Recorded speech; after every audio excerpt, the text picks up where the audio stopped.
The Democracy Forum is a not-for-profit organisation founded in 2009 under the patronage of Baroness Michaelsen of Winterborne. Its principal goal was to work for the furtherance of democracy, peace and the rule of law in order to counter religious fundamentalism and intolerance in our global communities. In an increasingly fractured world, this goal continues to be the driving force behind all of the Forum's activities. Lord Charles Bruce is the current president of the Forum. Since its inception, the Forum has hosted and co-hosted seminars on a wide variety of topics relating to democracy and human rights across the world. The Democracy Forum encourages academics, students, journalists and other socially and politically conscious people to attend our seminars and to participate in the question and answer session. Details are available on our website, thedemocracyforumlimited.com.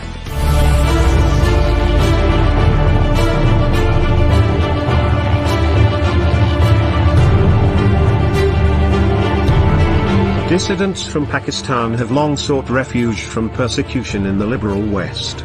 Sweden, the Netherlands, France and Canada, they have fled to such countries for protection.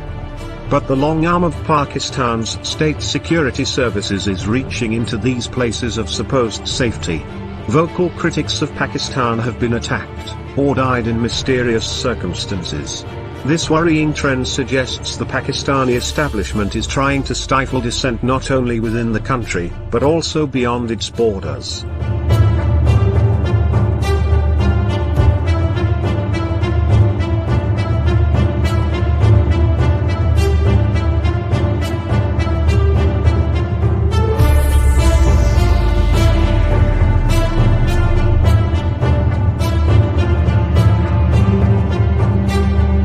Engage with our panel of erudite speakers to debate this burning issue, which raises deeply uncomfortable questions for both Pakistan and the West.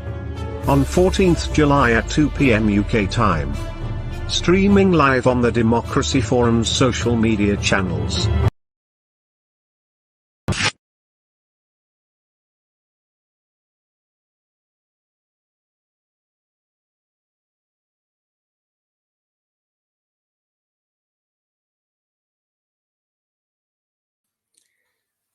Hello and welcome to our July Democracy Forum debate, where we tackle and explore issues that can often have an impact on all our lives. My name's Humphrey Hawksley. I'm your moderator and chair for the next 2 hours. And this month our title is Political Exiles from Pakistan. Has the West lost the will to protect the freedom to dissent? It's a debate that goes to the heart of Pakistan's character as a country. Why should anyone feel the need to go into exile for their political beliefs? It goes to the heart of the resolve within the democratic world to protect those feeling threatened. And it goes to the heart of the moment as Afghanistan is faltering with the Taliban, it seems, yet again knocking at Kabul's door, a country where Pakistan has much strategic interest and Afghanistan can have much impact.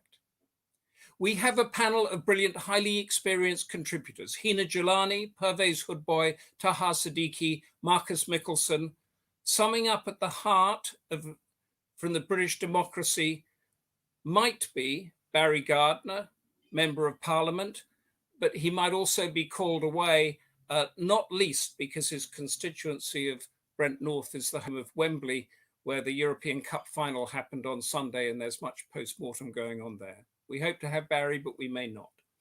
But first we go to Lord Charles Bruce, President of the Democracy Forum, to lay out the canvas on which we're going to debate. Lord Bruce, the screen is yours. Good afternoon. On behalf of the Democracy Forum, I have great pleasure in welcoming you to this webinar, which has been convened in response to the growing evidence of extraterritorial repression of political dissidents. The worrying increase in this activity in recent years not only reflects the systemic erosion of human rights and freedom of expression in several South Asian countries, but also it represents a serious threat to the integrity of our open societies in the West. It's no secret that Pakistan is a major contributor to this trend. And in squaring up to this important issue, I'm delighted that the team at Democracy Forum has been able to assemble, for your undoubted benefit, such an erudite panel of experts. And we're very grateful for their participation. And as always, our panel is moderated by Humphrey Hawksley, and we thank him for agreeing to chair the session today. It's an unfortunate fact that certain nation states have a long and unedifying history of giving themselves the arbitrary authority to threaten and apprehend their dissenting nationals well beyond their borders if necessary, with impunity. Stalin's merciless pursuit of Leon Trotsky to Mexico City in 1940 is perhaps the most infamous use of an ice axe in the history of political exile. But closer to home, we've witnessed the activities of Secret Service operatives representing Eastern European and Russian state repression. Who can forget Georgy Ivanov Markov, the Bulgarian dissident writer, assassinated by a poison-tipped umbrella on Waterloo Bridge in 1978, or Alexander Litvinenko, the British naturalized Russian defector poisoned by polonium in Bloomsbury in 2006. A former officer of the Russian Federal Security Service, it was he who coined the phrase the mafia state, perhaps unaware that such a description would come to define Pakistan. Pakistan's record of protecting and upholding basic human rights and the freedom of expression has long been a source of grave concern. The Committee to Protect Journalists has investigated the deaths of 61 Pakistani journalists working in broadcast and print media over the last 30 years. You may not be surprised to learn that the cause given for the majority of these unfortunate deaths was either murder or dangerous assignment. An annual survey of press freedom in Pakistan by Human Rights Watch has led the Asia director, Brad Adams, to conclude Pakistan's continuing assault on political opponents and free expression has put the country on an increasingly dangerous course, threatening opposition leaders, activists, and journalists who criticize the government is a hallmark of authoritarian rule, not a democracy. In recent months, the level of state aggression against press freedoms appears to have intensified. Issuing a news release on the 28th of May, the Human Rights Commission of Pakistan combined forces with the Pakistan Federal Union of Journalists and the Pakistan Bar Council to condemn the government for proposing to enact the Pakistan Media Development Authority Ordinance 2021, the infamous PDMA. In an unmistakably Orwellian twist, this new ordinance will permit Imran Khan's government to repeal all current media-related laws, warning that this surely would destroy all public media as it exists in Pakistan today. The Human Rights Commission concluded this malafide step is another U-turn from the promises made by their Prime Minister to expand freedom of expression before he took the oath of office. This ordinance will further tighten the grip of the government on all forms of media. Well, against this background of unambiguous repression, we need to reassure ourselves that the West neither lacks the will nor the means to censure the Khan government for the deliberate breach of these freedoms. And in a surprisingly trenchant resolution debated by the European Parliament in April, Pakistan was urged to take immediate steps to ensure the safety of journalists, human rights defenders, and faith-based organizations. And furthermore, in a move that seems to have surprised and perhaps alarmed Pakistan, this resolution was made enforceable by the threat to revoke the preferential tariff treatment, the GSP plus status, which Pakistan was granted in 2014, and which extends considerable benefits to its exporters. Currently, the European Union accounts for almost 15% of Pakistan's exports, 78% of which enjoy this preferential tariff status. although it's too early to assume how Pakistan may react if the European Commission implements this resolution, we should not underestimate the economic damage that may result from such a forceful and determined action if it is carried out. Well, I hope you enjoy listening to our panelists today. Please feel free to raise any points for further discussion, if you so wish. Lord Charles Bruce, thank you very much for that. Pakistan's record of protecting and upholding basic human rights and the freedom of expression has long been a source of grave concern. As Lord Bruce said, please send in your views, your comments, challenge our panelists as you listen to them, challenge your moderator, challenge Democracy Forum, make us think and question our own arguments. That's what this debate is about. And now we're going to begin with Hina Jilani, a pioneering lawyer and pro-democracy campaigner, a leading activist in Pakistan's women's movement and international champion of human rights. She's conducted several cases that have become landmarks in setting human rights standards in Pakistan, and is a co-founder of the Human Rights Commission of Pakistan and has numerous international and United Nations associations, and was the recipient of the 2020 Stockholm Human Rights Award last year. One of the many things you said that are so telling is human rights are not embodied and protected by declarations, conventions, or pieces of legislation. They're embodied and protected by people. It is people who go out and claim their rights. It is people who realize their freedoms. I have many questions to ask you, Hina, but for the moment, Hina Jilani, the floor is yours. Thank you very much. Let me thank everybody who has organized this very timely discussion, and particularly Lord Bruce and the Democracy Forum for bringing us together to talk about things which are extremely worrying, and the concerns regarding the repressive policies that the state is adopting, which is increasingly becoming more and more authoritarian. It kind of gives me the fear that while we are still talking about those who have gone into exile because of being political dissenters, human rights defenders, journalists, religious scholars, it has become extremely difficult for us to predict a future for the civil society in this country. And,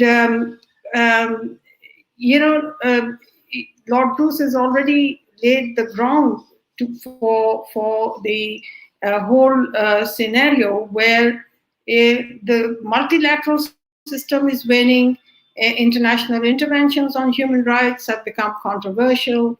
And in this environment, this has left people in countries like mine with no choice but to flee when dangers become so imminent that you have no other choice at times.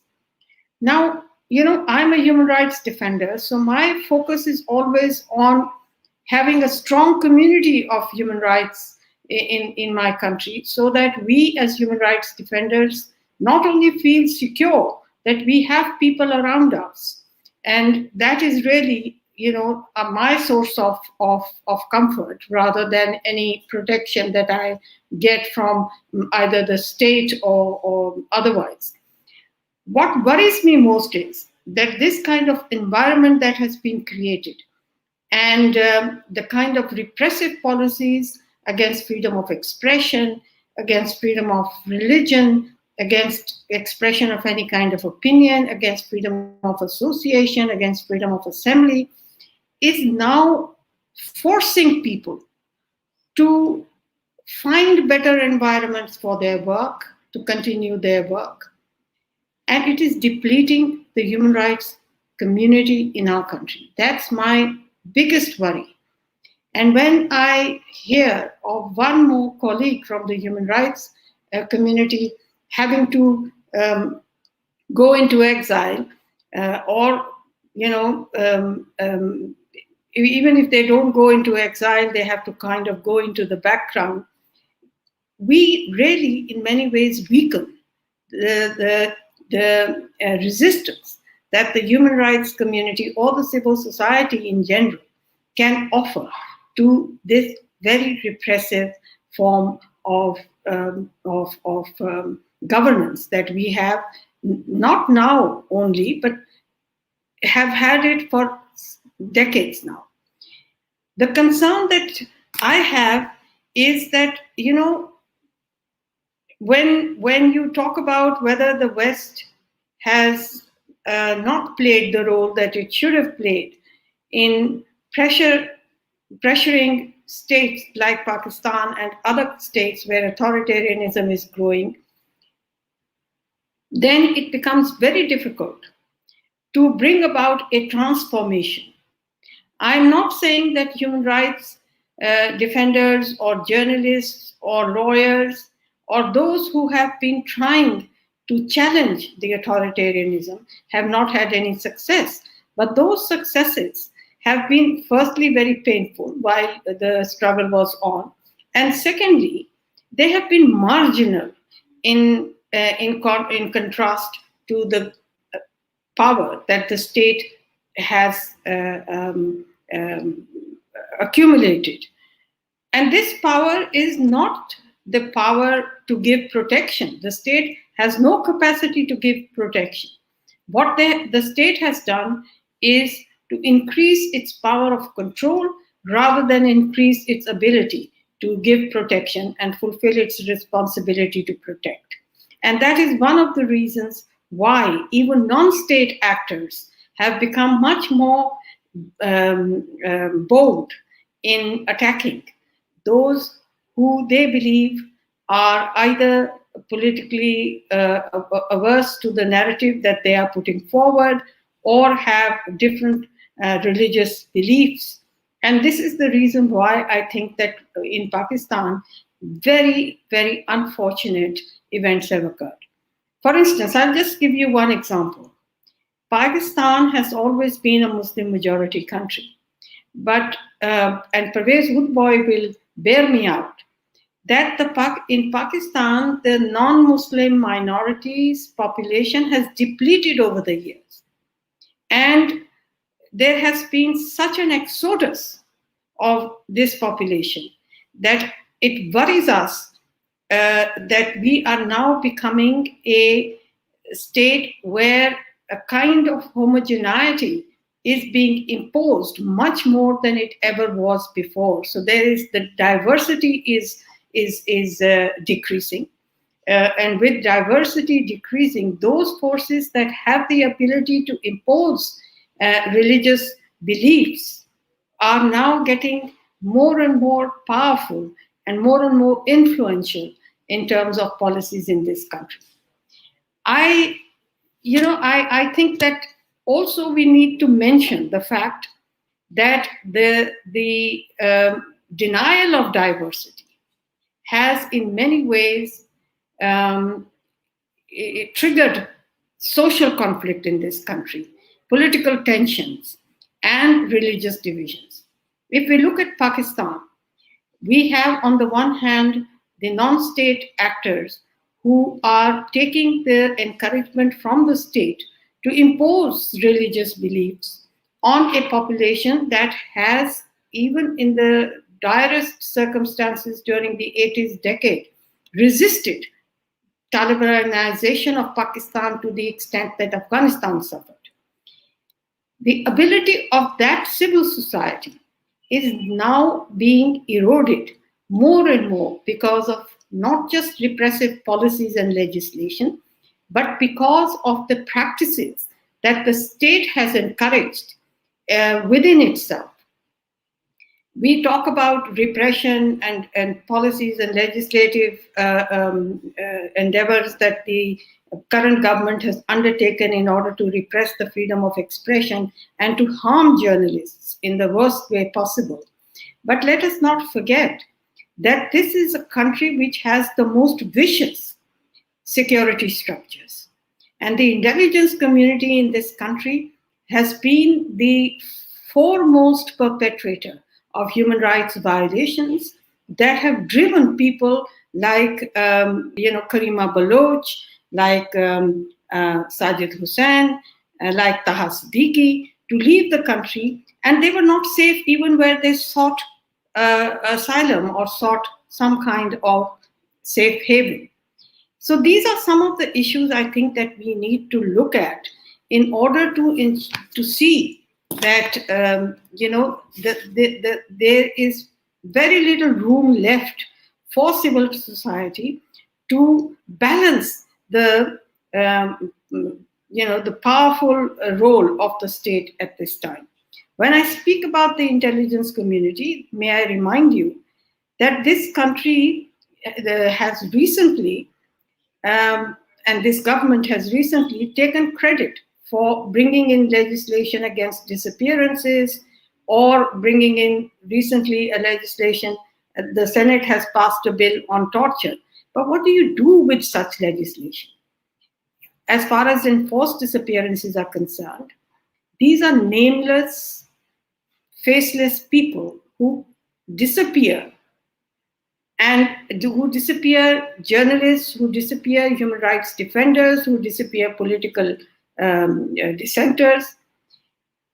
No law protects those who have been disappeared and gives no consolation to the families, where you cannot even identify the witness, the perpetrator, or the person who has actually committed the crime. This country is not willing, and no government has ever dared to bring in a law to hold the ISI, for instance, accountable. This is an agency that functions outside of the law. There is no law that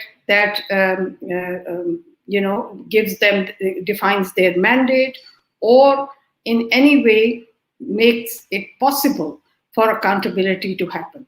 Unless that kind of legislation and that kind of initiative is there, people will always feel insecure. Now, in people who are in exile at this time, I don't think that the West has totally abandoned them. There are several initiatives that have been taken. For instance, the UN has a national plan, a UN plan of action for safety of journalists and the issue of impunity. The special procedures do have a communication mechanism within the UN, and it is fairly effective and powerful in order to raise awareness, and prompt action on cases of human rights violations have been taken. The problem here, of course, is the whole definition of sovereignty. And in the UN, I have always said, this is a multilateral forum where in the human rights system, you are talking to the states about their own shortcomings and expecting them to correct themselves.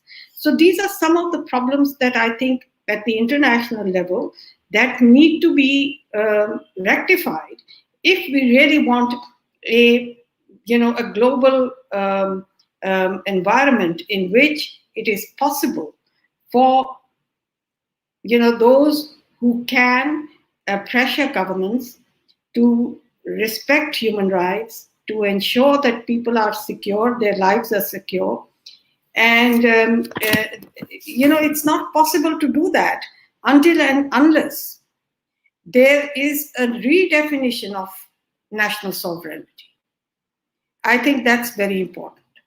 If that sovereignty is going to stand in the way of international action against human rights violations of an extent and of a level where people are forced to flee their own countries and set up in exile.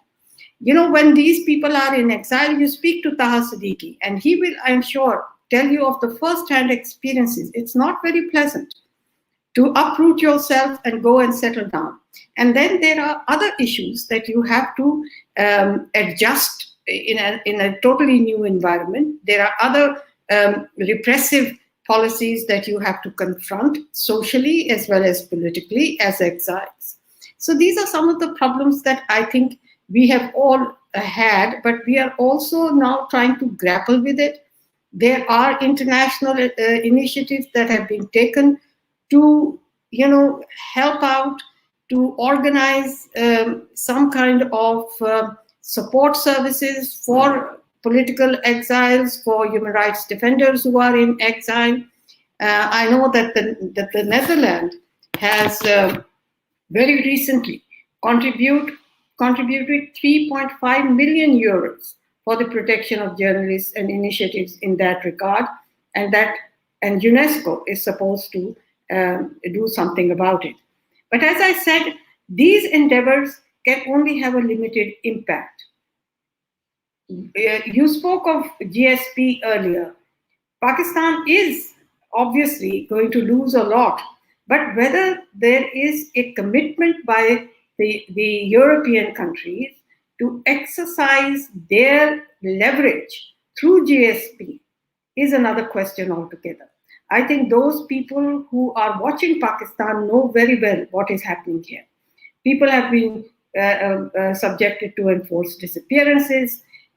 Even human rights defenders like Karima Baloch and Sajid Hussain were killed while they were in exile. And there have been no comprehensive investigations on it or satisfactory investigations on that.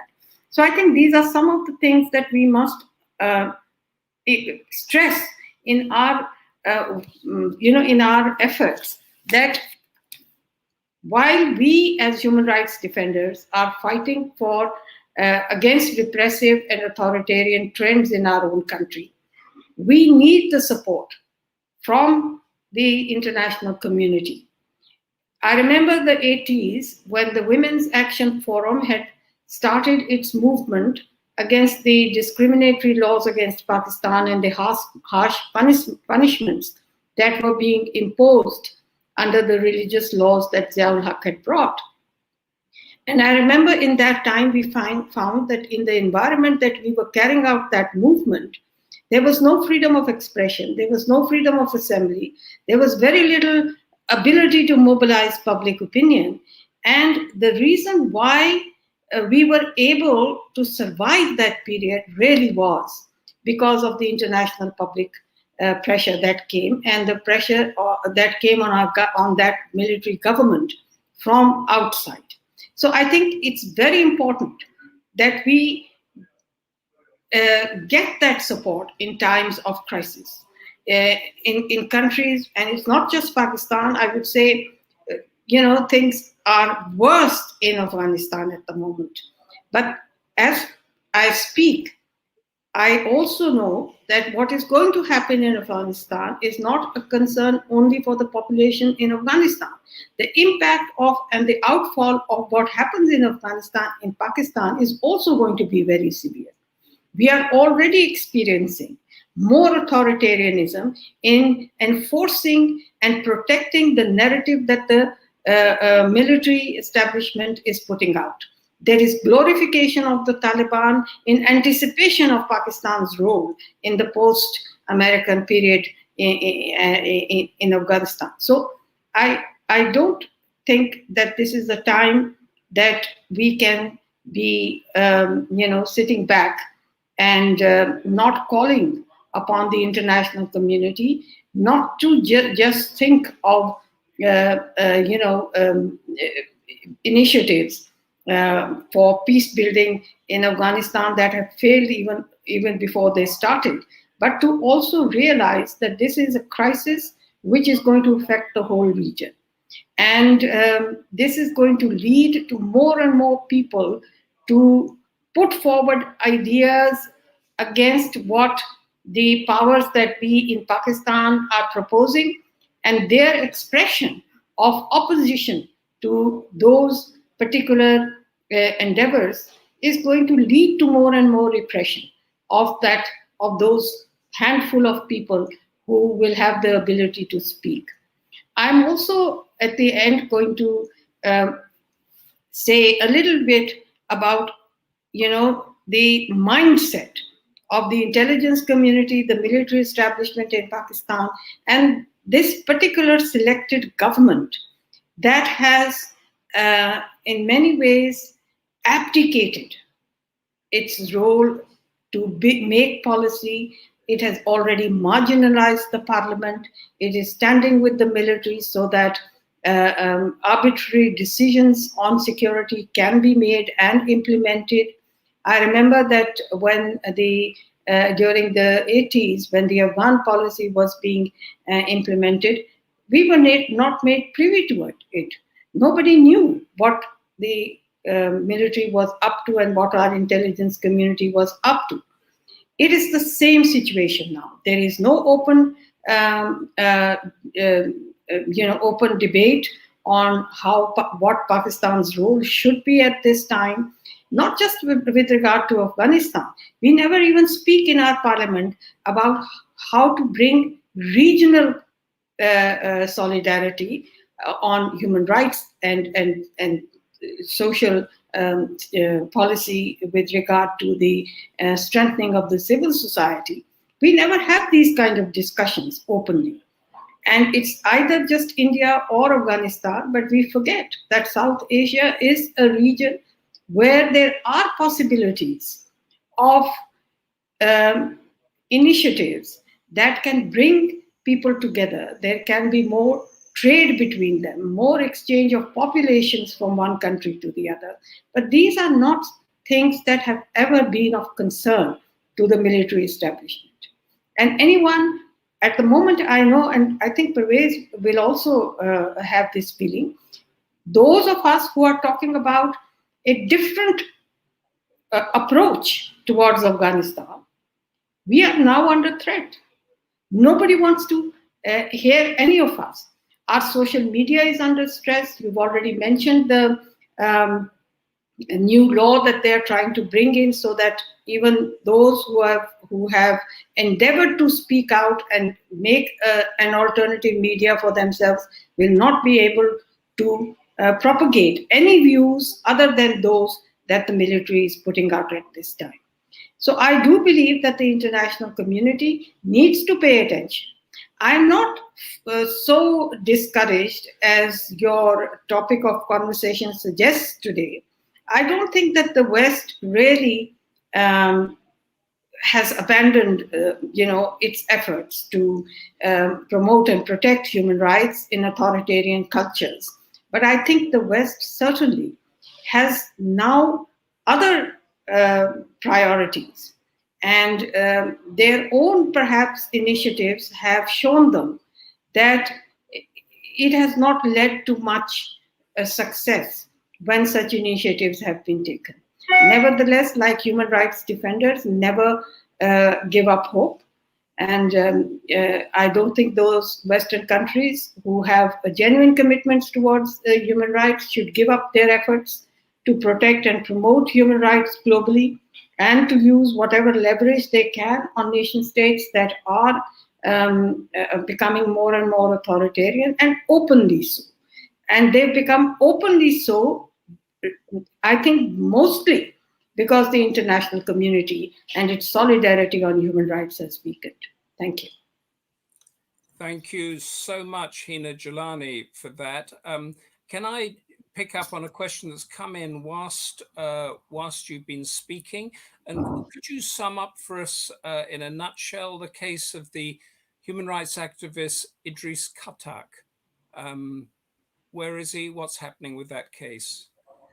You see, now it's become very easy for government and the security agencies to pin sedition cases on anyone. Because of their own failures, they have created a sense of panic within the judiciary as well. So when there are cases such as the one that you're mentioning, Idris Khatak. Idris Khatak. The courts, the minute they hear the word security, they will become less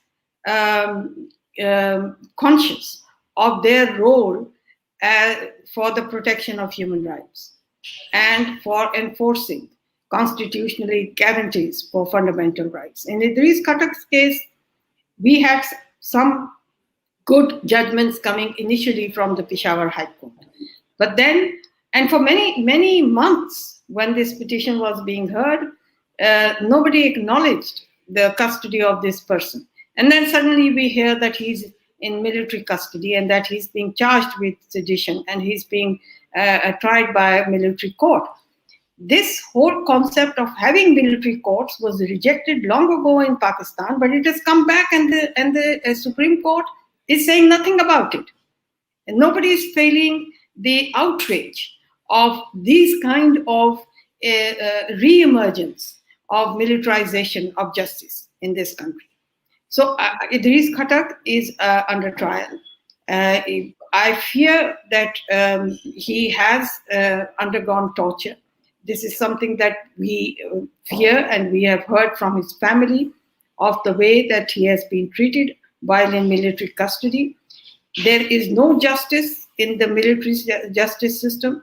It is not a system that I would say gives due process or in any way promises a fair trial. So we are worried about this man. And my worry, of course, stems really from the inability of the judiciary to enforce human rights and to have a human rights consciousness. And just as you were mentioning Afghanistan, and Pakistan and Afghanistan have been sort of tied like this since, well, the Soviet invasion, 1979, 1980, and many of us sort of remember all that going through. And the West has been very much involved with Pakistan swinging backwards and forwards like this, not quite knowing what it is and whose side it's on. Have things got much worse since that, say, 1980? Has that will within Pakistan, within the West, has it accepted what Pakistan is, or is there still a real fight going on? I think the Pakistan's role is still not something that anybody can predict at this time or trust. And I'm not saying this, but I'm saying what I hear from those who are the relevant actors in this peace process and in the implementation of bringing peace to Afghanistan. At the same time, I think it's also important to remember that this is a different Afghanistan. It is not the Afghanistan of the 1980s. This is an Afghanistan where a civil society has emerged, where there are people who have the urge for democracy, where there are people who have had ample time to experience a time where they have mobilized sufficiently to bring the consciousness of human rights, of awareness, of personal freedoms, of fundamental freedoms of human rights. And I think there will be a resistance to Taliban, which obviously I would laud, but at the same time I fear for those who resist, because there is no one to stand behind them when the force of the Taliban is used against them. I'm already hearing a lot of fear from the women, especially those who are in the civil society, organized civil society, women who are lawyers, who are NGO workers, women who are doing women's rights work. They are already targets, and they will be targets again. And since they have decided to challenge the Talibanization or re-Talibanization of Afghanistan, that is a population that's going to suffer. Thank you. Thank you very much. We are now going to stay with us, please, because there are going to be lots more questions, I think, on this issue. And we're now going to go to Professor Pervez Hoodbhoy, who is both a nuclear physicist representing Pakistan in the renowned Bulletin of Atomic Scientists and a democracy activist. Some 30 years ago, you published Islam and Science, a compelling work that analyzed the plight of science in the Islamic world. And then just a month ago, not letting up, you wrote a very hardly argued piece about the interference of religious scholars with school scientific textbooks on the grounds of Islamic morality. Pakistan is not just in reverse gear, you wrote, it is hell-bent upon moving backwards as fast as possible. The kind of mixed up, confused and ignorant generations that curriculum changes will produce in times ahead is absolutely terrifying. Professor Hoodbhoy, welcome. You are in Pakistan at the moment? I am in Islamabad, and that's as close to Pakistan as you can get. You are in Islamabad, and you are writing freely and speaking freely, as Hina was. Thank you for being here. You're not in exile. The floor is now yours. Well, thank you very much, and thanks to Democracy Forum, we're going to get a good discussion today. Actually, listening to Hina, she had such a broad canvas and she covered so much that we could just have the remainder of this on the various points that she broached. But let me just take a couple of them. One was the decrease in religious diversity. So when I was a kid, I was born 3 years after Pakistan. And for the first 20 years of Pakistan, this was a different. In my neighborhood in Karachi, we had a lot of Christians, quite a few Parsis, and there was a Hindu family too, one which had not fled after partition. In my school, there was even a Jew. You can't even imagine that there would be a Jew left in Pakistan today. Today in my neighborhood, former neighborhood, by the way, our house is still standing, it's 100 years old. In that neighborhood, there is no Christian left, and it's now completely homogenized. Well, I spent 40 years teaching at Quaid-e-Azam University here in Islamabad, and then I went off to Lahore and taught at Foreman Christian College. And I thought, well, I'd be able to see immediately who is Christian and who is Muslim. And I found that looking at my class roster, I couldn't. That Christians have changed their names. So you won't find a Joseph anymore. You might find a Yusuf. You won't find a Mary. You might find a Maryam. But this is an indication of how scared minorities are. And what Hina said about how religious diversity has decreased over the decades. In Sindh, it's particularly bad. There was a large fraction of the population that was Hindu, and now that's been depleted, and there have been forcible conversions. There have been Hindu girls who are underage, who've been taken off and forced into becoming Muslims, and when the parents go to court, they're told that it's the girls did it out of their own volition. As a consequence, a lot of Hindus have fled Sindh.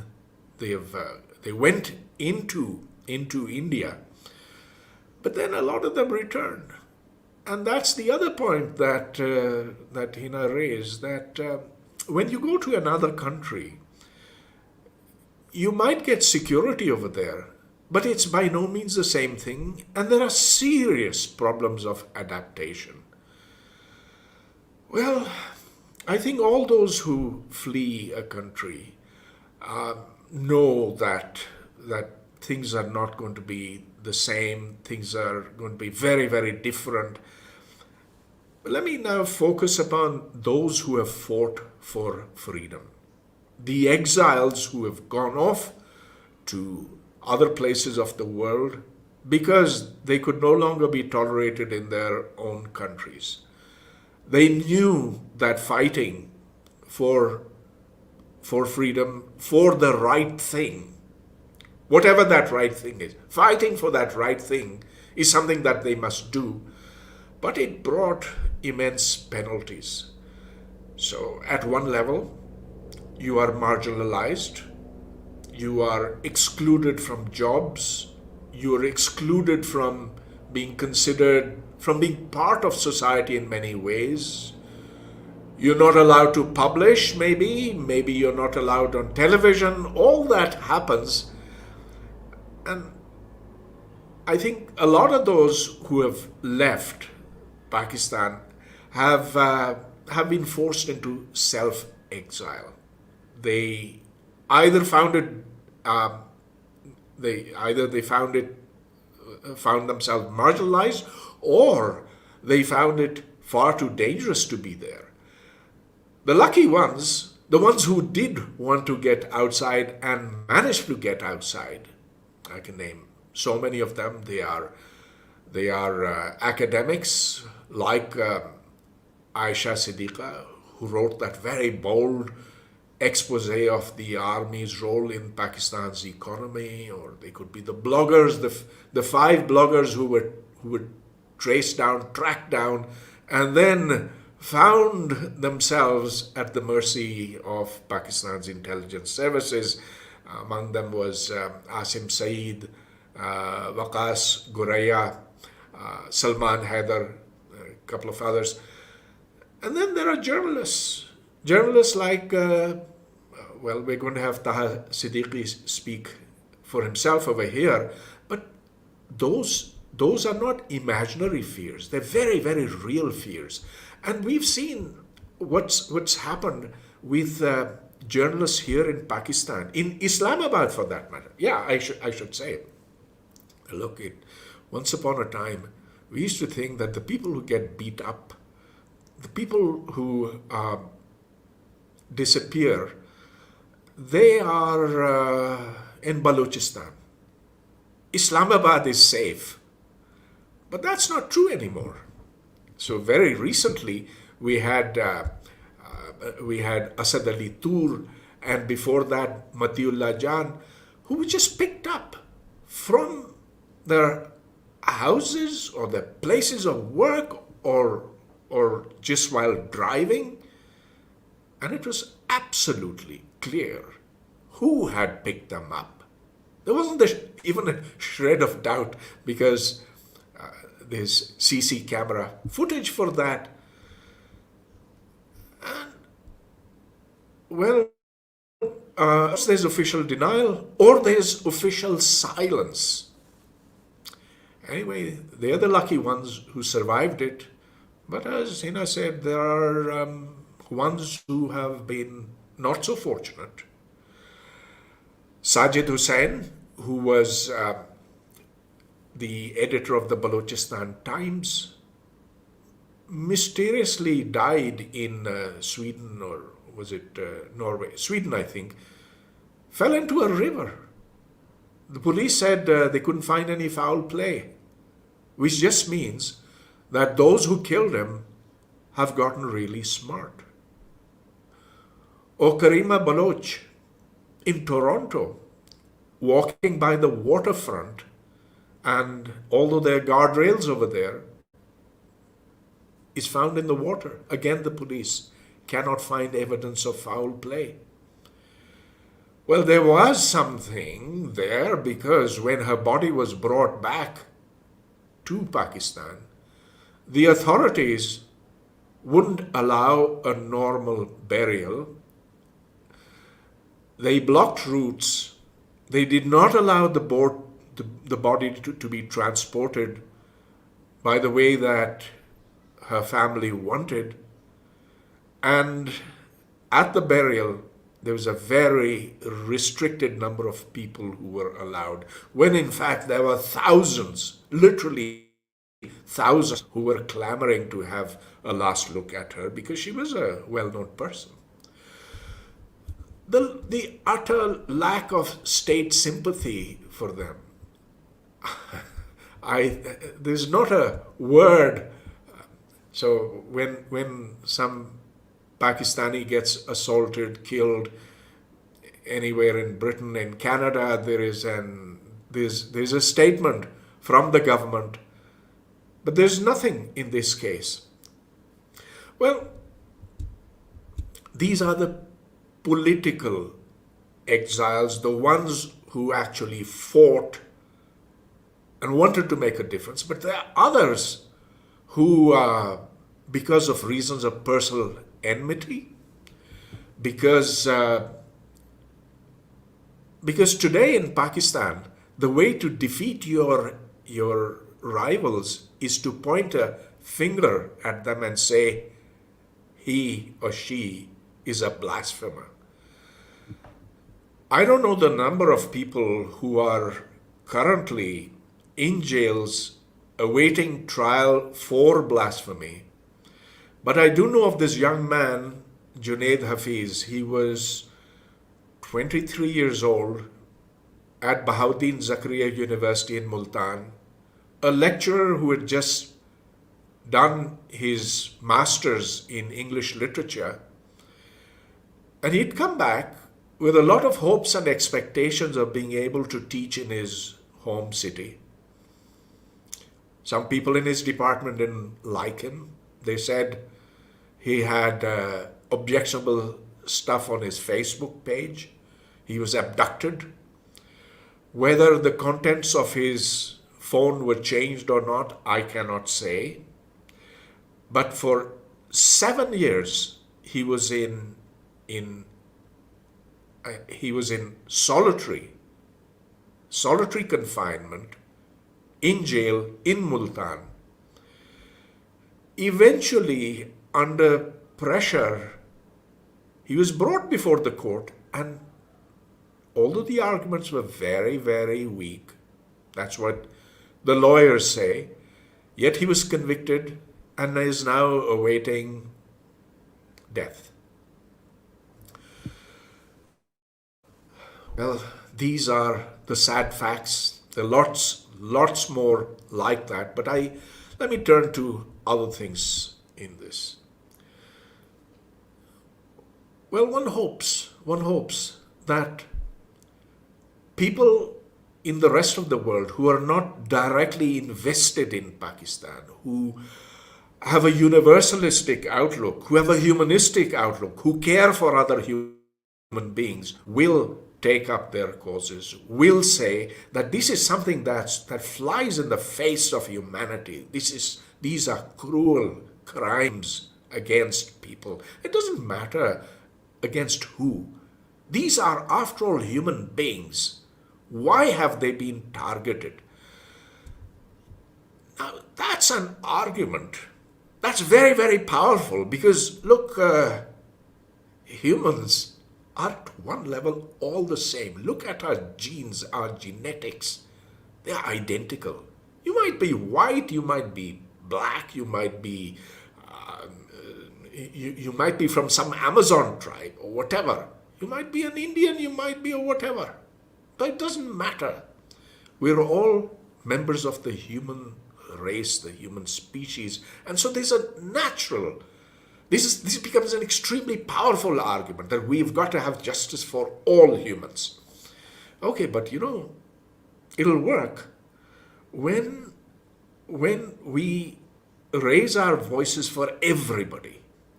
And so it also means that if you raise your voice for minorities inside Pakistan, you've got to raise your voice for minorities inside India as well, for the Muslims and the Christians who are in India. And of course, it goes for every country in the world. So there's that issue of fairness which we should never forget. Because you see, at times it seems that things are politically motivated. And obviously there are reasons why some human rights cases get more emphasized than others.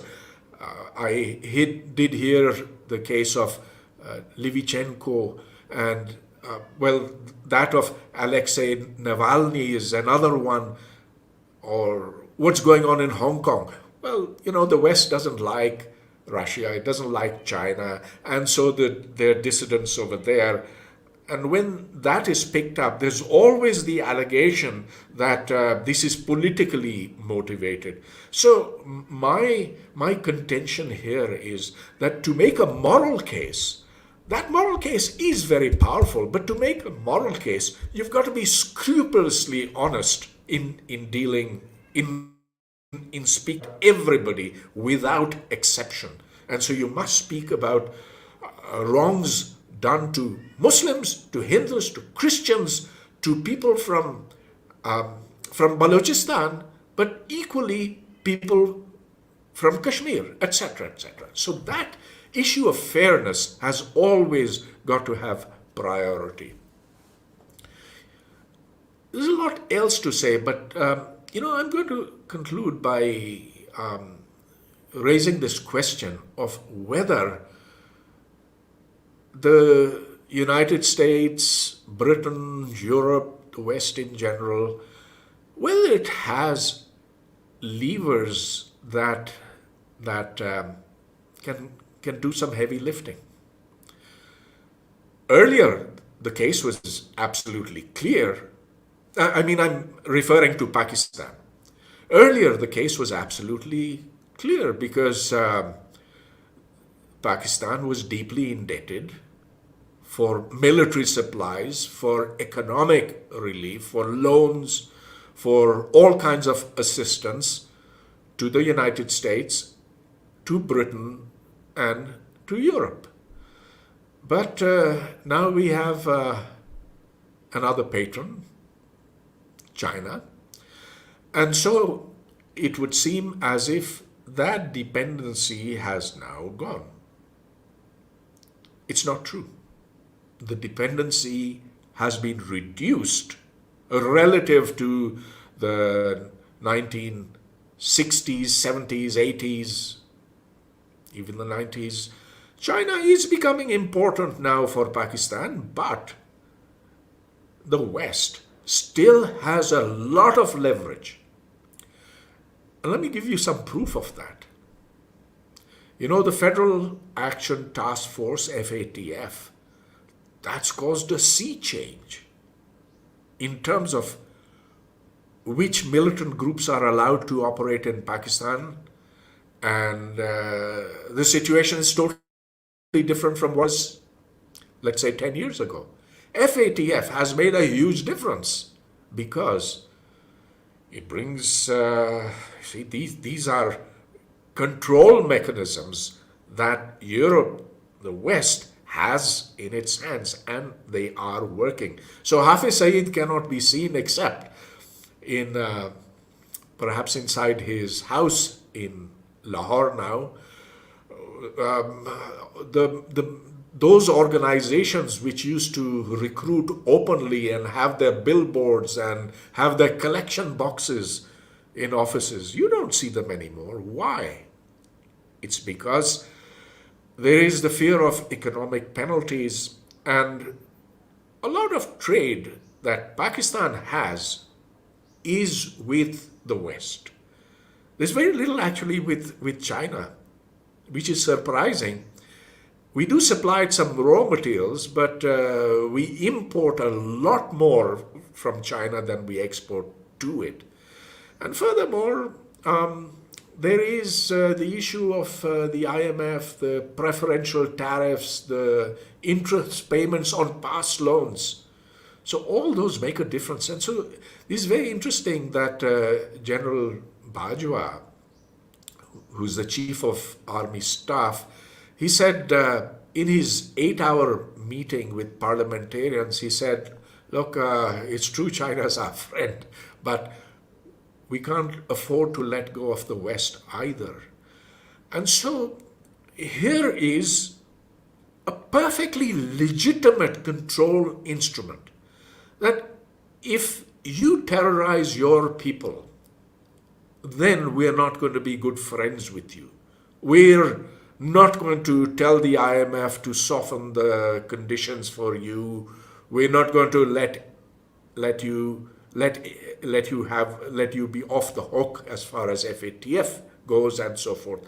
And so, to my mind, although these are political instruments, FATF is a political instrument, IMF is a political instrument, but if those instruments are used for moral purposes, for improving the lot of Pakistanis, ordinary Pakistanis, and ordinary Pakistanis want freedom. They don't want military dictatorship. They don't want the army to rule the country. They want democracy. Just ask anybody. And so we want freedom. Everybody wants freedom. And now it's up to the world to make judicious use of whatever levers it has to see that the principles of human justice are applied uniformly, again, I insist, not just to Pakistan, to all countries everywhere. Thank you. Thank you very much, Pervez Hoodbhoy. That was fascinating. I mean, your conclusion, if I'm correct in this, is that West has got some muscle, has got some leverage, but it's pure muscle. There isn't any concept that Pakistan as a culture and a nation realizes that it will be a better country if it allowed the freedoms and the religious diversity that you spoke about so poignantly early on. There's no conception amongst the ruling elite and the military that they'd be better off if they let Pakistan democratize. Well, it's much more important to see how people look at it. And I'd say that certainly in Balochistan, people don't have power. The power is with the military that pick up journalists and human rights activists on the street and throw them into jail.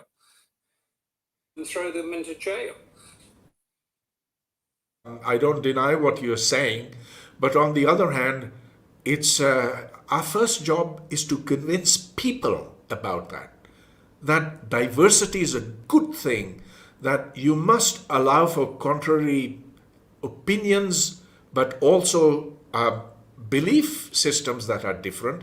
Now look, what happened yesterday is an example of that. I don't think it was ordered by the government itself, but textbooks which had a picture of Malala in them were seized and then taken away.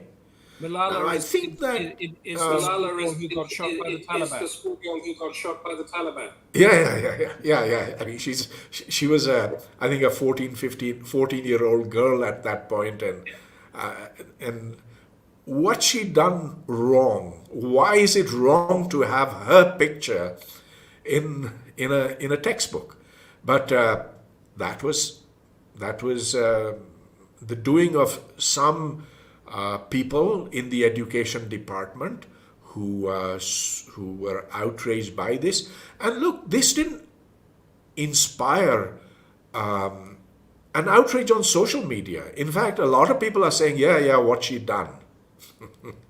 So our job, look, it's wrong to say that is just the state. We have a double fight over here. There are the people of Punjab who have been brought up on a reactionary ideology, and they have been influenced by the educational curriculum. This is not true as much for the people of Sindh or of Balochistan, and I'd say even to an extent the people of KPK or NWFP as it was known earlier. So our fight is certainly with the state, but also... So this is an internal fight as much as it is the West's responsibility. It's Pakistan's responsibility, really, to sort this out. I'm going to come back to you at the end because you've raised a lot of good points. I just want to point out to the audience here that Hina Jilani and Pervez Hoodbhoy have been speaking us from Islamabad and Lahore.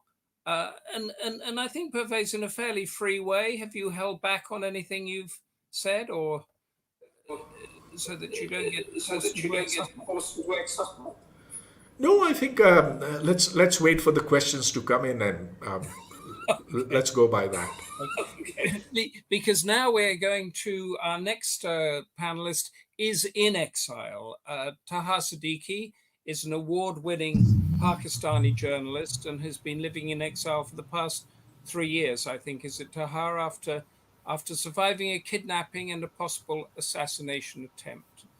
Last year, you and your wife, Sarah Vrije, launched Dissident Club, which is a bar and cafe in Paris that brings dissidents all around the world together in similar situations for discussion, debate, and support. You didn't begin your career as an activist or even as a political journalist, but as a financial analyst for CNBC. Am I right in that?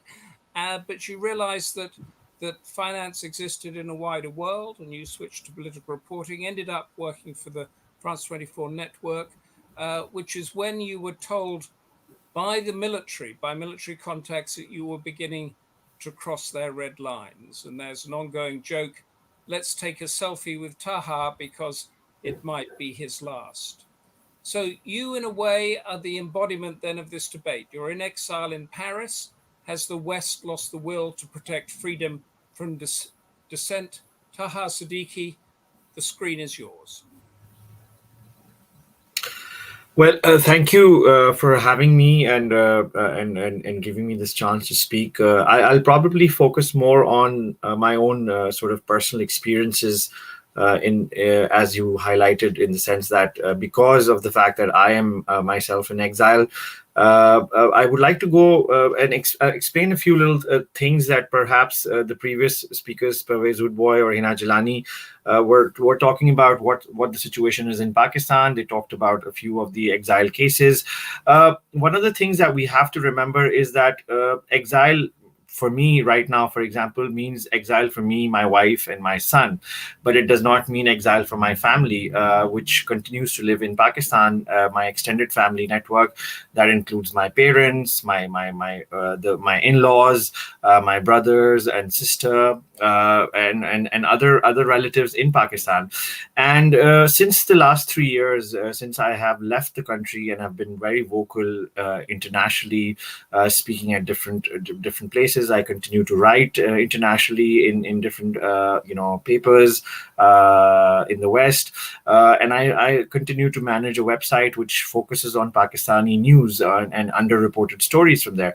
And since the last 3 years that I've been doing this, repeatedly, my family, my parents who live in Karachi, have been have gotten visits from the ISI. They continue to be harassed by the ISI. As recent as 6-7 weeks ago, some people came to my parents' house, even though my father continues to say sort of that we do not have any contact with Taha. But in some of the recent visits, the ISI officials basically asked him to come into a safe house where he was interrogated and grilled by a brigadier from the military for at least 2 to 3 hours, and we did not know if he was going to come back or not, because once you go into a safe house, the military runs those safe houses all across Pakistan, these secret safe houses, secret prisons, and then if you go into one of them, you may not come back. But thankfully, my father came back. But the brigadier that he met there from the ISI, who introduced himself as from the ISI, said that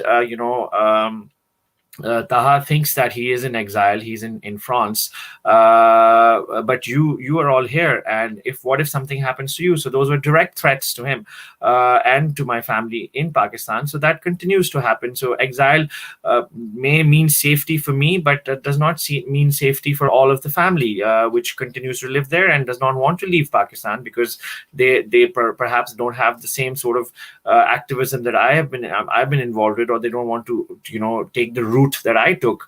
I mean, of course, when I was in Pakistan, I had all those sort of, I had to think about it, going into exile, whether or not it was a good choice or not. But in 2018, when it happened, when the attack happened on me, after that, I met with several legislators, several parliamentarians invited me over. The leader of the opposition at that time, Khurshid Shah from People's Party, invited me. Then Ehsan Iqbal, who was the interior minister of the country, invited me, and all of them said that I should apologize to the military, keep my head down, and be strategic about it, and which I did not want to do. And I was like, I was not the one who did something wrong. I was actually wronged myself. So I decided that I would leave the country and go abroad. And now that I'm abroad, my family back home is continuing to be threatened like that. And even not just my family, very recently, my in-laws, my wife's family, they were contacted, and they got visits from the intelligence officials asking about me, just harassment, intimidation, and then saying that if Taha is in France, something can happen to you here. But also in recently, they've even mentioned the fact that we can reach him there, and upon which we discussed these two cases earlier of Karima Baloch. We discussed the case of Sajid Hussain. Both of those cases, the mysterious deaths of them, one in Sweden and one in Canada, they happened in a very similar fashion. Their bodies were found in a water body, one in a river, one in the lake, and we don't know what happened prior to them going missing. So in both cases, the police here said that they ruled out foul play, but as Pervez mentioned very rightly, that the intelligence networks do not leave footprints like that. They would not they're getting smart about how things are done, and that's what we've seen with other countries also in Europe and the West. Other countries have done sort of creative ways of targeting dissidents in exile, using local mafias, using local criminal networks, or directly even intervening in some cases, as we've seen in the case of Jamal Khashoggi in Istanbul in 2018. So in that sense, exile might be safe personally for me in some ways. It might be safer for me, rather, I would say, but it's not absolute safety. And here we come to the point of how does the West behave, or how does the West react? So in 2018, I would again give a personal example of myself. And in 2018, I left Pakistan and moved to France. The idea was that I would live here for some time. I would see how things are back home, because at that time it was the election year. So the idea was that after election, I'd probably see how things are, and if they calm down, I'd probably return. But at that moment, I went to the United States for a conference. I was invited to speak in Washington, D.C. And on the sidelines of this conference, I was contacted by the local intelligence agencies in the U.S. And they basically reached out to me because they wanted to share some information with me. When I met them, they told me that basically they had intercepted some communication from Pakistan, originating from Pakistan, which talked about an assassination list of exiled dissidents, and it talked about targeting dissidents like me or journalists like me. I know on this list there are some academics who are in exile. There are some other activists, social media activists, which are on this list. And the intelligence agency, the U.S. intelligence agency, told me that it is better that they told me that do not go back to Pakistan. Then they advised me not to go to any Pakistan-friendly countries, like them in the Middle East or China, for that matter. And then they also told me that I should be safe in Paris. I should be careful in Paris. And ever since then, I've been also in touch with the French authorities here, and they have told me to be careful here, because at the end of the day, I'm in exile, and sometimes in exile, you want to connect with Pakistanis, you want to connect with people from back home, but I've been told strictly not to meet Pakistanis here, not to talk to Pakistanis here, not to have a relationship with Pakistanis, because it can be suspicious. I mean, they can be they could have a malicious intent behind their meeting with me. So in that sense, even in Paris, and for that matter, in Paris, for example, just this year, in April this year, a blogger and a journalist from Azerbaijan, he was targeted by some local gangsters, but apparently the Azerbaijan government was behind it. Before that, we've also seen in 2013 in Paris, 3 Kurdish dissidents were killed by the Turkish intelligence officer, by the Turkish intelligence agency. So in that sense, exile to some people might look safe. Exile might seem, there are also those, the problems of of moving, of readjusting, of being able to explain, for example, to explain to my 4.5-year-old when we moved to France, to explain him what exile means, why we can't go back home, why we have to leave home, all of that. Those are those personal challenges that you go through. But at the same time, there are these challenges that you go through because of the the physical safety of yours, or the physical safety of your family back home, and that continues to be a constant threat, constant sort of stress factor even in exile.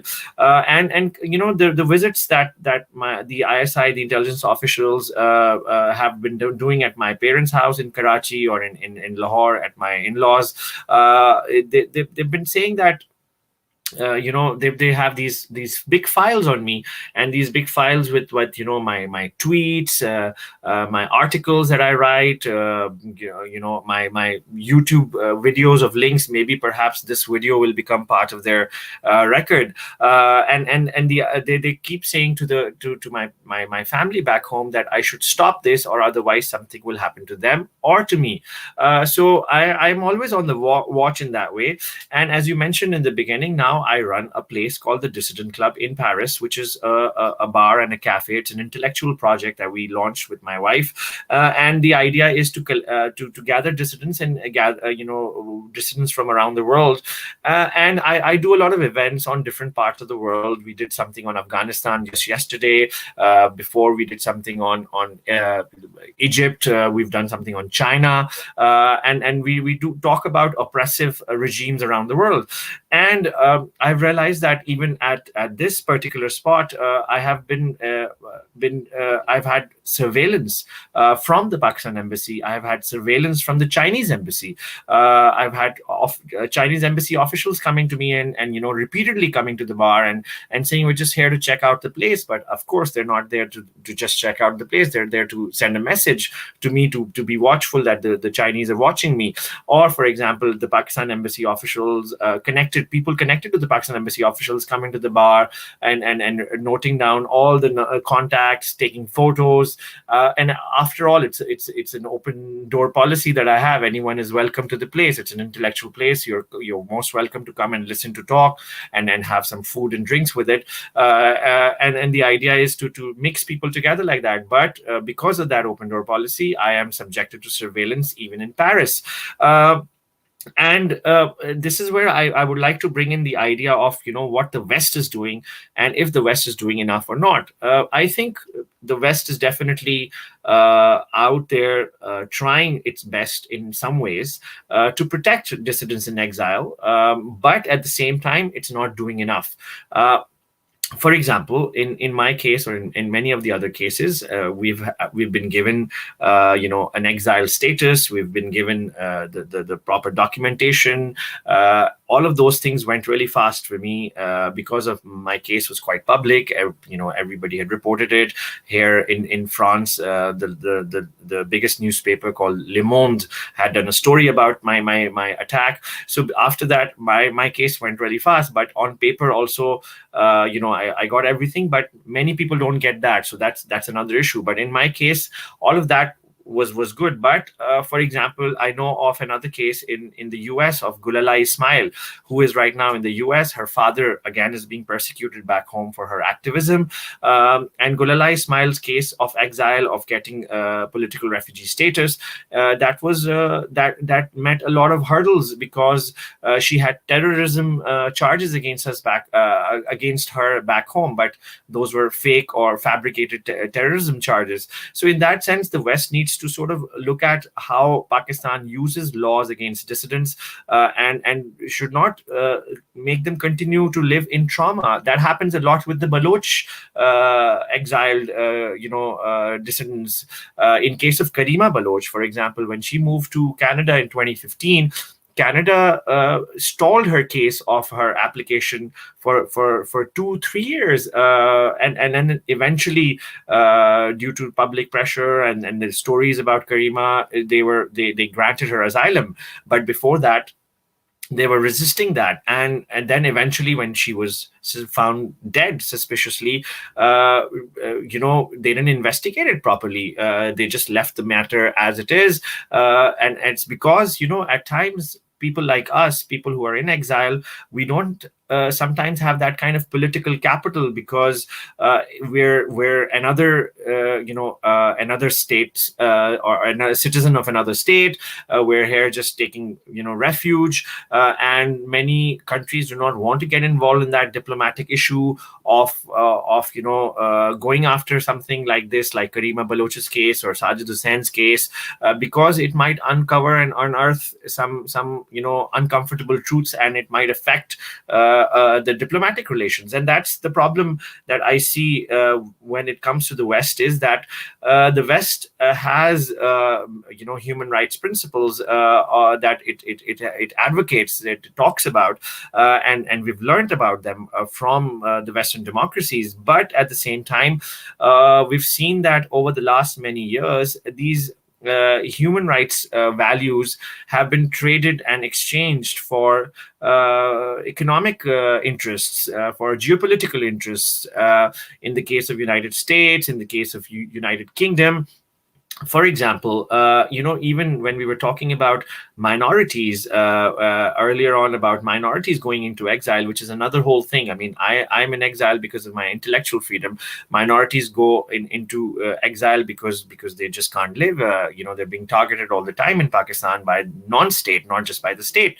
And in the case of Asia Bibi, who spent 10 years wrongfully in jail in Pakistan, and despite that, when she wanted to get out of the country, many of the European and Western countries were not willing to take her in.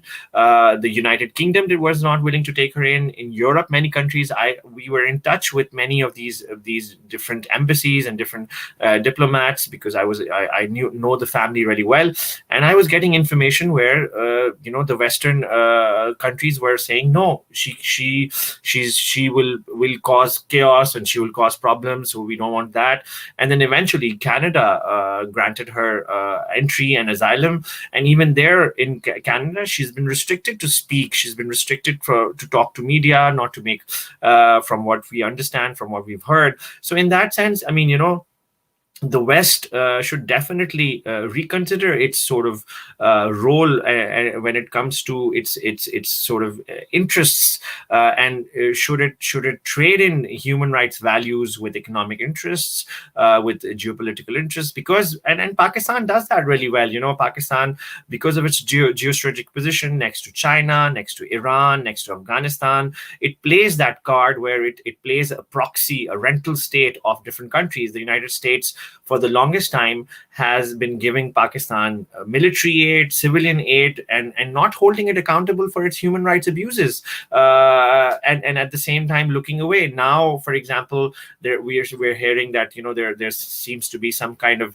a breakup in the relationship, but that's I believe that would be temporary, because Pakistan and the US have been in collusion for a very long time, and the US needs Pakistan against China or against Iran, for that matter, and in Afghanistan right now. So these countries in the West, they need to reconsider and reevaluate this, and they need to look at the fact that human rights values matter more than these geostrategic interests or these economic interests, and they need to focus on that, and they need to make us feel, exiled dissidents like us, make us feel like we're not just protected on paper, but we're protected in real.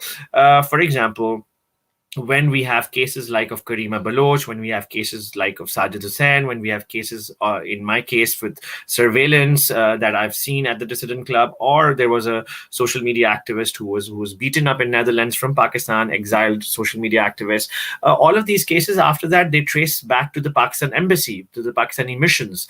Why are Pakistani missions being allowed to be, why are they hosting intelligence officials who are involved in such such nefarious activities, in such malicious activities on foreign soil.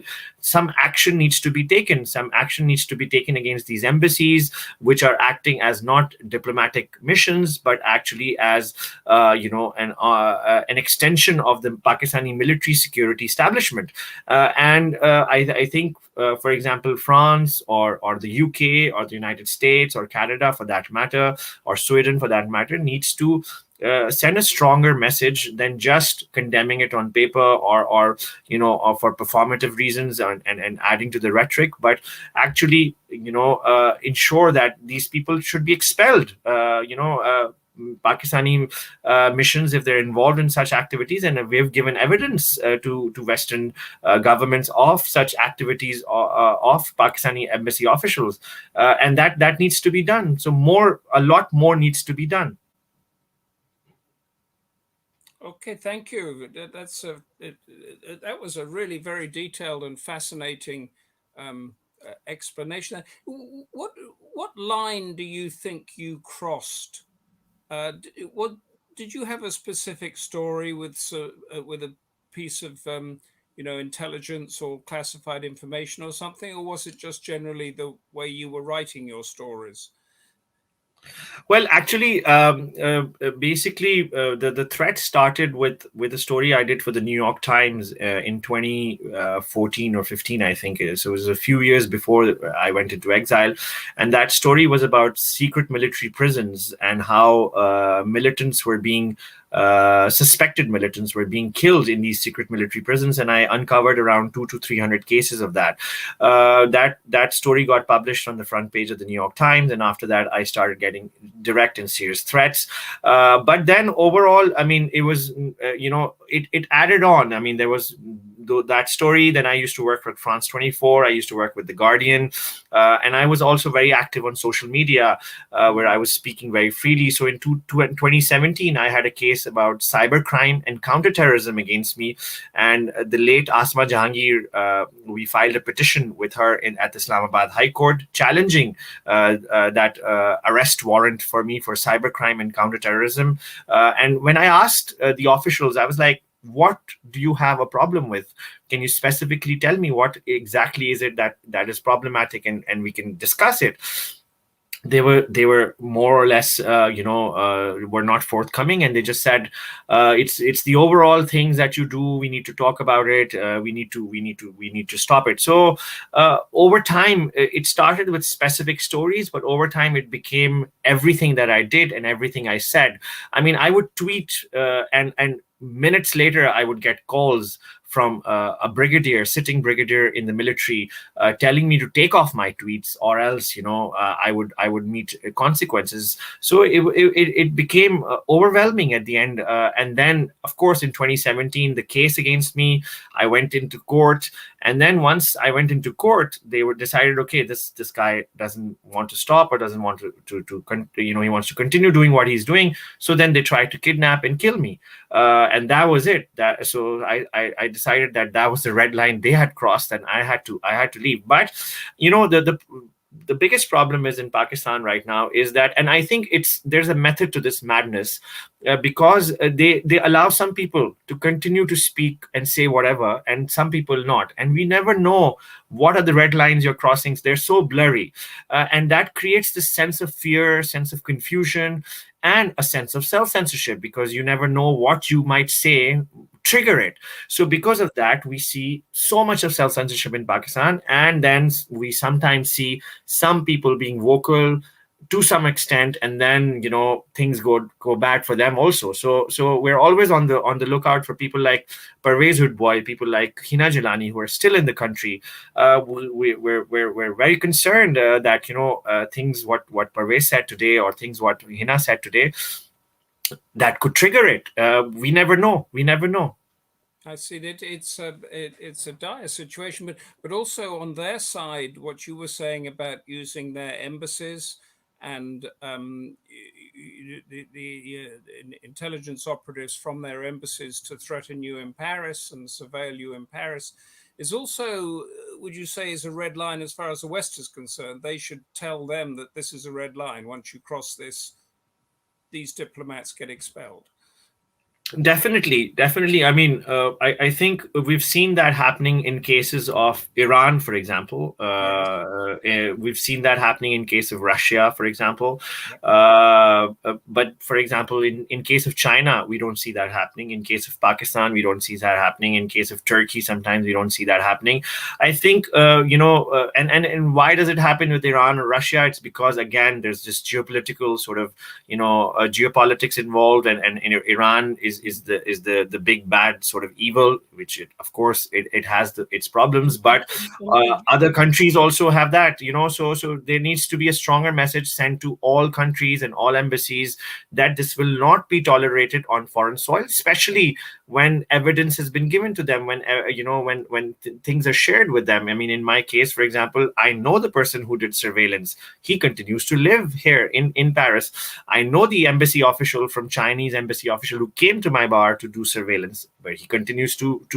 I even reported these cases to the authorities. And then in the case of Karima Baloch or Sajid Hussain, what happened?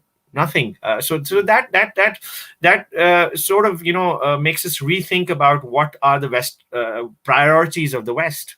Because that is a very clear. Just before I let you go, but you mustn't go because we need you for the Q&A. Prashant Kumar, did General Pervez Musharraf 2018 comment in an interview when he said Pakistan needs to get over its passive diplomacy and adopt a proactive diplomacy? Did that give carte blanche to what we're discussing? Did he, or was it going on before that? I mean, well, definitely. Pervez Musharraf spoke about it, and then he gave examples of other intelligence agencies doing that, and he said that in an interview that we should do this, and ever since then, I mean, this is not just him. Actually, back in the early 2000s, there was another minister who said that we can give $5,000 to $10,000 to anyone and take out anyone anywhere in the world. On record again, that was a government minister under Musharraf's regime at that time saying that.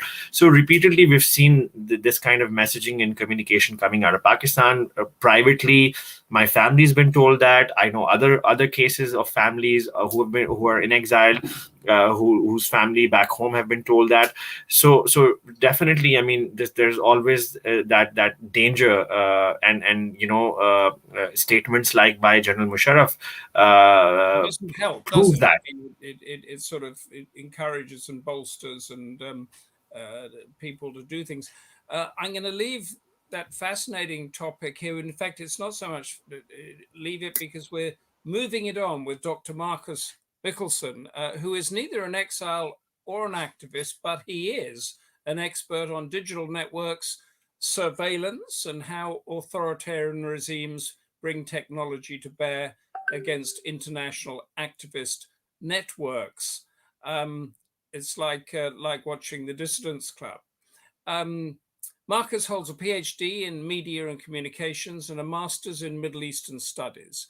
He's an expert in the digital reach of authoritarianism in our modern age. This is your topic, Dr. Marcus Michaelsen. The screen is yours. Yeah, thank you very much for this kind introduction and for having me. I'm honored to join this panel of esteemed speakers, which, as you pointed out, connects directly to my current research interests, but it connects also to a personal memory, which I'm very fond of because I've spent some time ago several years in Pakistan, in Islamabad, and I like to remember this period very much. So there are two reasons for me being honored to join this panel. In my contribution, I thought to give you some broader insights into this phenomenon of transnational repression, so which describes the attempts of repressive regimes, of authoritarian regimes, to reach across borders in order to control, silence, and punish dissent from exiles or members of the diaspora. As Lord Bruce pointed out in the introduction, transnational repression is not new, but it has certainly increased in recent years in scope and intensity. So we have a recent report by Freedom House, which covers the years from 2014 to 2020, and they document more than 600 cases of direct physical repression committed by 31 origin states against their exiles in 79 host countries. So this is very much a global phenomenon. And direct physical repression describes methods such as detention, assault, physical intimidation, deportation, or the most blatant method, if you want, assassination attempts, or suspected assassinations. And these direct methods are embedded into a much broader set of subtle tactics that exiles experience in their daily routines. And Taha Siddiqui has already highlighted quite a lot of them.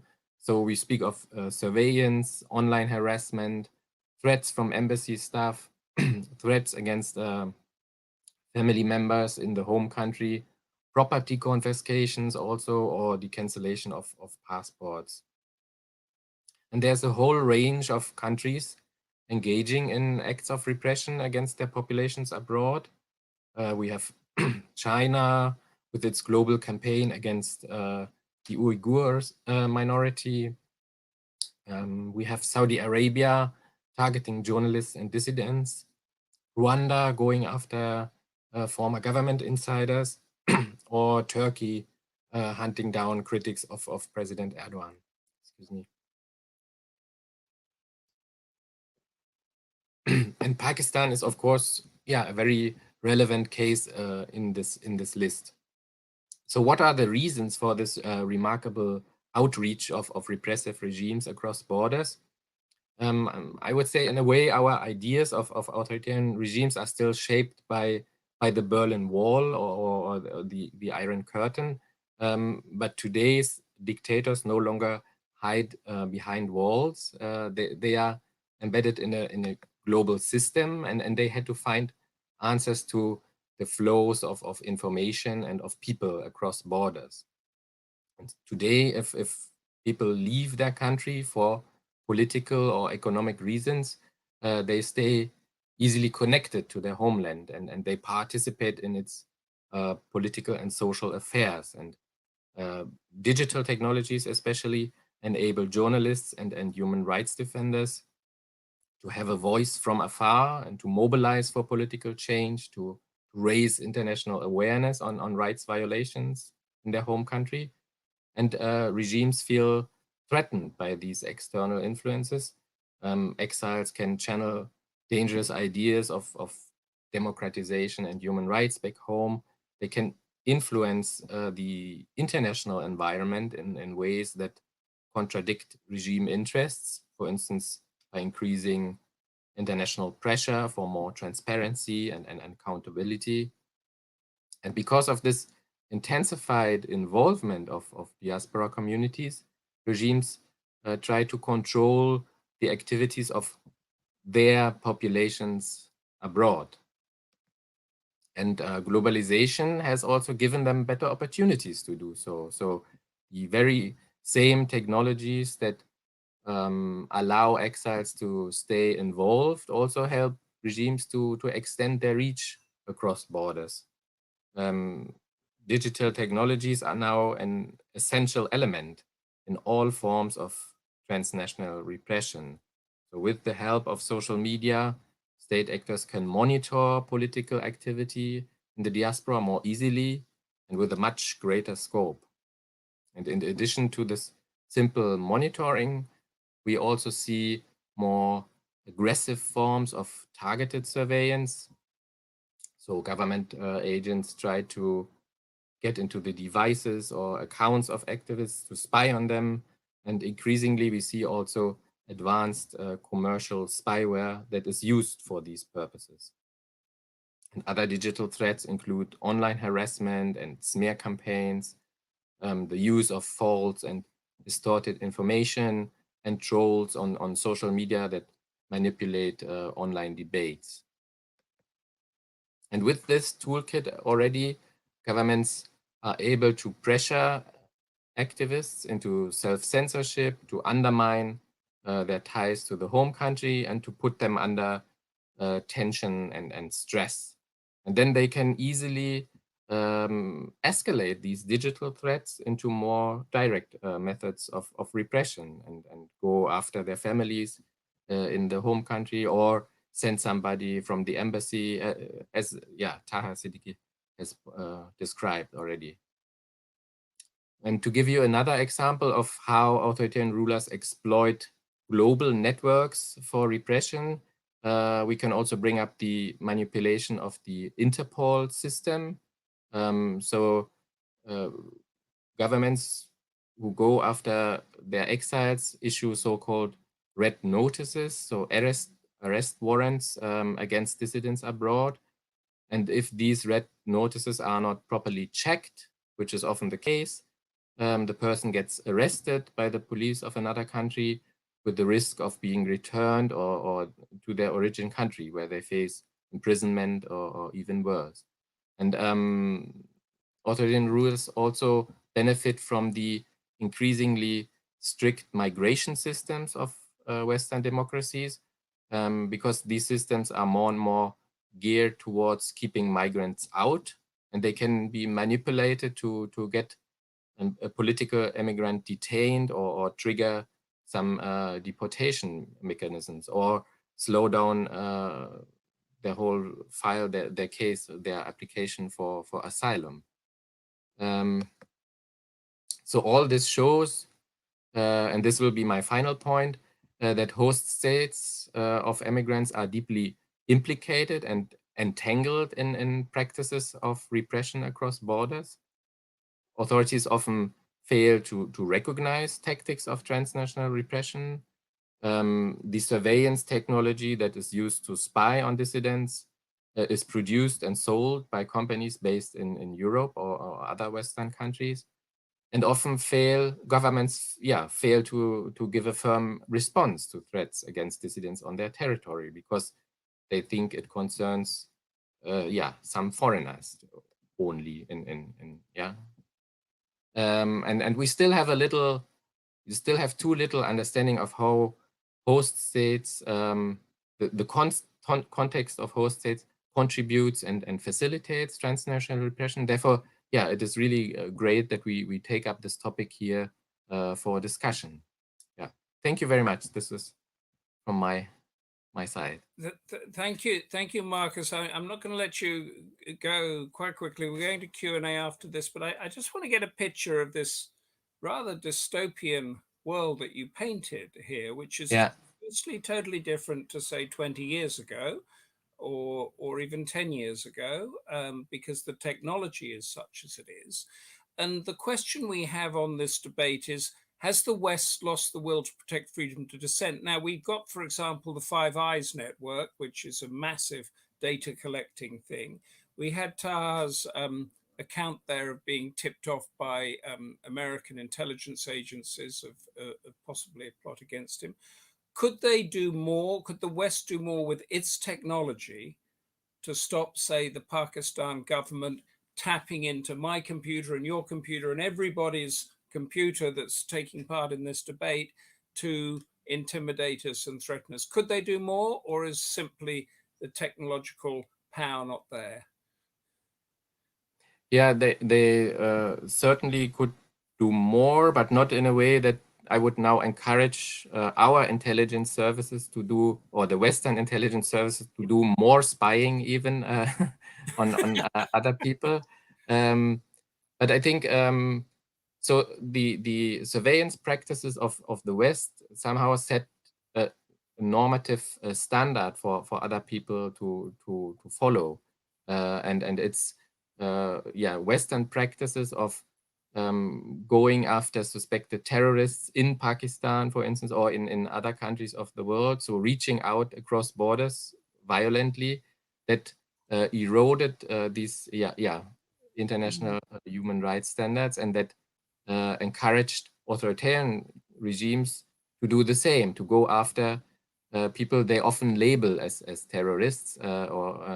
So the West could do more to repair these norms again, yeah, and also, yeah, signaling that this is not only, I'm saying only because it's often the perception of Western governments, it's not about one human rights defender or a dissident who's here in exile, so a foreign national, but it's, yeah, about our liberal values, about protecting our ideas of free speech. These people have come here to take refuge. I think I just want to nail you down a little closer on this. All right. Talking, is it the governments? I talked about the Five Eyes, you know, and that huge sort of government power that's there, or is it the social media companies that you know, they're being hauled in all the time? They were being hauled in over the Euro 2020 violence that was taking place and the racism that was taking place there. Are they also platforms in which authoritarian regimes can intimidate people like you and me and the people on this panel? Sure. Yeah. They also have a lot of responsibility, because we have cases of disinformation campaigns or threats against dissident media, alternative media, exiled media in countries like Azerbaijan and Facebook, because it simply didn't deem Azerbaijan important enough as a market, didn't do anything about it. So there were recent reports about this. So of course, the platforms, the private companies that sell surveillance technology, they have a great responsibility, and governments should, hold them up to this responsibility. Got to hold them. Thank you very much for that. Now I'm going to open it up for a key question and answer session. Firstly, though, Abdullah Dio would like to take this opportunity to wish Pervez Hoodbhoy a happy 71st birthday. If that's correct, shall we all wish you a happy 71st birthday today? And now, too thrilled about it. It's an odd number, and it's a prime number. And I don't know whether I feel more odd or whether I should feel in my prime. Well, after because it's your birthday, after we've done the round of the key question I want to ask, I have a special question for you, Pervez, to finish us off. But I would like to go around the panel as we began with Hina, and just ask that question again. Has the West lost the will to protect freedom of dissent? And add on to it, in a nutshell, what do you want the West to do now to help protect that freedom of dissent? Just a couple of minutes each. Hina Jilani.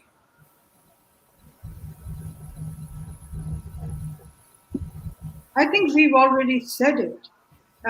We do know that it is important for the international community and the West in particular to make sure that their commitment to human rights, if it's genuine, should be constant and sustained. And for that, they have to use whatever possible leverage they have on these repressive governments in order that they are able to bring some pressure on them, step back from the kind of repression that people like Taha and others who have had to leave their country and flee for their lives have had to do. I think it is possible to do it. Pervez mentioned the FATF. Now, here I know that the international community has been very keen on putting pressures where it's their interest, counterterrorism, etc. But when it comes to the protection of fundamental freedoms, protection of human rights defenders, more sympathy and more support for the civil society, that has not been as strong as we would have liked it to be. There are diplomatic missions in our countries who know exactly what's going on, and yet, for instance, the Europeans, diplomats over here, nothing is hidden from them. And yet we have not seen the kind of strong pressure that we would have wanted Brussels to apply, for instance, on the GSP. And so I do believe that these are some things that the West can do, should do, and do it in a continuous way and without any selectivity with regard to why they want to impose certain sanctions and how they would use that sanctions. They must have human rights protections as a priority. Thank you. That's very forthright. Pervez Hoodbhoy, the West has lost the will, and how should it protect freedom to dissent? By being scrupulously fair, it has to have very high moral credibility, which means whenever you see something wrong anywhere, speak out against it. Having said that, I think the real fight is here. We have to convince our own peoples, not just the government. And so, to me, it's very important to engage with the mullahs and the muftis here, difficult as it is. But I do try and engage with them whenever I get a chance on television. And they don't have a very strong wicket, you know. So that's really the challenge for me. But yes, since we're talking about the West, I agree with Hina that it has to be more, it has to do more, it has to be more proactive, it has to say that it will not compromise and that it will use the instruments available to it to see that what is right gets done. Thank you. Taha, Siddiqui, you nailed down we nailed down in the discussion about them using embassies abroad to target people like yourselves. What else can the West do if it draws a red line there to protect freedom to dissent? I think the other speakers here all mentioned very rightly. I mean, and I also discussed it earlier about how there should be some action taken against diplomatic missions involved in any malicious activity on foreign soil. But at the same time, I would like to particularly talk about just something that Pervez also mentioned about the FATF, which is a political instrument. But for the last 1.5 years, we've been seeing that Pakistan has been given time to continue doing performative actions and performative legislative actions in the country, where Hafiz Saeed right now is comfortably living inside his home, which has been declared a jail, and other such networks in the country continue to run counter terrorism funding. For example, the Afghan Taliban continue to collect funds in Pakistan. The Pakistani Taliban also, we've heard, are regrouping and collecting funds in Pakistan, and the West or FATF has been giving Pakistan time again and again, saying that we will, you need to straighten up and you need to address the situation. But it's put Pakistan on a grey list, but not on a blacklist. I actually organized a protest here outside the FATF headquarters, after which a lot of Pakistani journalists came after me saying that why should you blacklist Pakistan? Why should you ask for blacklisting of Pakistan? But the idea is that after those blacklisting, there'll be sanctions or there'll be problems. But my thing is that the regime in the country, the Pakistani regime, the military hybrid regime, as we call it, that regime needs to be held responsible, and the West needs to stop, dilly-dallying here and there, and sort of, take concrete measures and send a strong message, especially with, for example, with the FATF, with the GSP Plus, with the European Union, and other sort of these measures that exist. They need to sort of, send a message. Now is the time. We've had enough. Pakistan, and then at the end of the day, it's really, really sad to see that people like General Bajwa, who's the army chief, are hosted abroad by different governments, by different Western governments. And these people are back home. They're killing people. They're abducting people. They're violating all kinds of human rights. And then they're welcomed by the West because the West needs some base in Pakistan, or the West needs some geostrategic positioning in Pakistan because of China or Iran or whatever. I mean, this kind of response, or this kind of sort of relationship with Pakistan, that needs to stop, and the West needs to really wake up. Has the West lost its moral compass? Taha, could you take that as one of the younger generation in exile? Has the West lost its moral compass? I'm not sure if morality is another debate of what morality means, or what moral compass would mean. But definitely the West has prioritized its economic interests over its human rights values, as I said before, and that's the biggest problem that we're seeing. Its economic and geopolitical interests are being overshadowed, are overshadowing its human rights values that existed in the past, and that needs to change. Okay, Marcus, if I could just roll that onto you a bit, because we were talking about the government, we were talking about the big social media platforms, those big high-tech giants. That's private, that's economic, that's shareholders' interest, isn't it? Is there a moral compass there, or are they just going to do whatever makes them money? Well, I certainly cannot speak for the platforms, and they don't get good press since a few years. So, but I think it's not the right approach to play out morality and human rights against economic interests, because then this allows governments to pursue these topics on two parallel tracks without connecting the dots. I think Western governments need to be aware of the fact that these authoritarian governments reaching into their territories also threatens security interests, rule of law, and liberal values here in our countries, and there needs to be more awareness on how this is entangled with our own security interests, and then there needs to be a firm response to this. And that will be, whether it's private sector or government, that is going to be Western led, isn't it? I mean, that they will have to bring in the regulations that stop the sort of practices we've been discussing.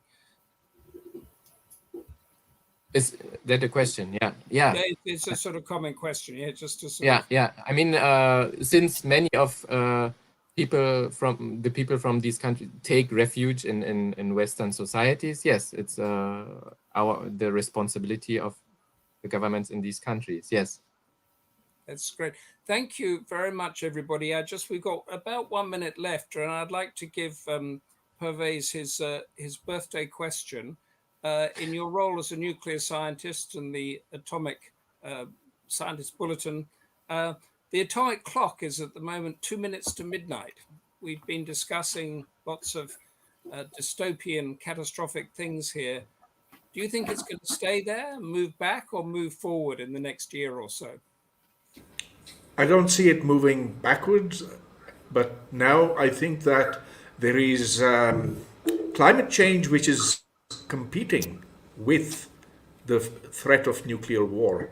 And in fact, it's perhaps the more immediate threat.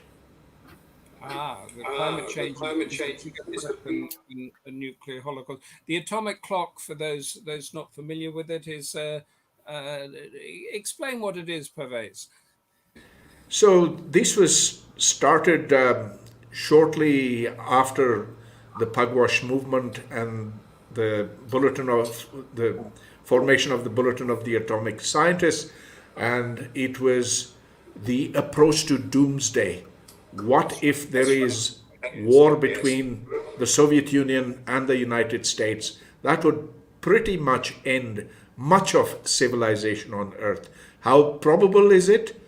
Well, a group of scientists got together, and their consensus was to start it off some minutes before 12 a.m. And it's crazy. It's gone back and forth. It's come as close as 1 minute to midnight. Oh, okay. Now we're at 2 minutes to midnight.